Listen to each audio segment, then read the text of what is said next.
আজকাল এত বেশি গরম পড়েছে যে প্রচণ্ড গরমের কারণে রাত হলে উম, আর ঘুমানো যায় না, যে কারণে আমরা প্ল্যানিং করেছিলাম যে ছাদে গিয়ে পানি দিব আছর বাদে।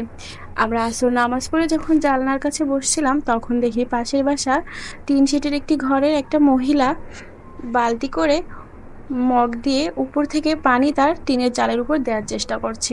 এরপর আমরা তাকে বললাম যে আমরা ছাদে গিয়ে তার চালে পানি দিয়ে দিচ্ছি।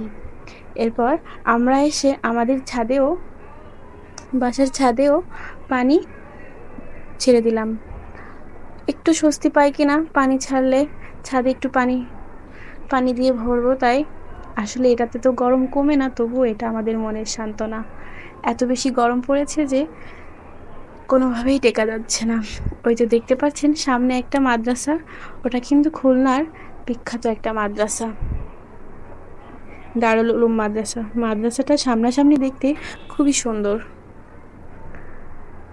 এখন আসর হয়ে গেছে, তবুও সূর্যের তাপ অনেক বেশি রয়েছে। তো দেখতে পাচ্ছেন কত বেশি পানি দিয়েছি ছাদে।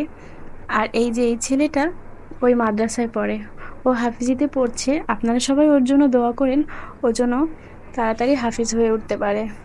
এই তো আমাদের ছাদে পানি দেওয়া প্রায় কমপ্লিট হয়ে গিয়েছে।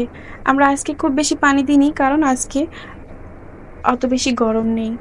এরপর আমরা তিনজন মিলে ওই পাশের বাসার টিন শেডের ঘরে চালে পানি দিচ্ছিলাম, ছোট্ট একটা মগে করে।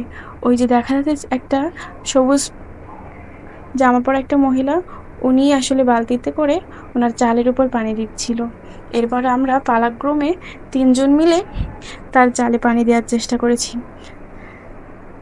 দেখতেই পাচ্ছেন তার চালটা কতটা ভেজা ভেজা হয়ে গিয়েছে। আর প্রথম উনি যখন পানি দিচ্ছিল তখন পানিটা দেওয়ার সাথে সাথে চালটা শুকিয়ে যাচ্ছিল। এরপর আমরা আমাদের পাশের ফ্ল্যাটের ছাদে গিয়ে তার কিছু গাছে পানি দিয়ে দিচ্ছিলাম, কারণ তার গাছগুলোতে অনেক দিন পানি না দেওয়ার কারণে গাছগুলো শুকিয়ে যাচ্ছিল।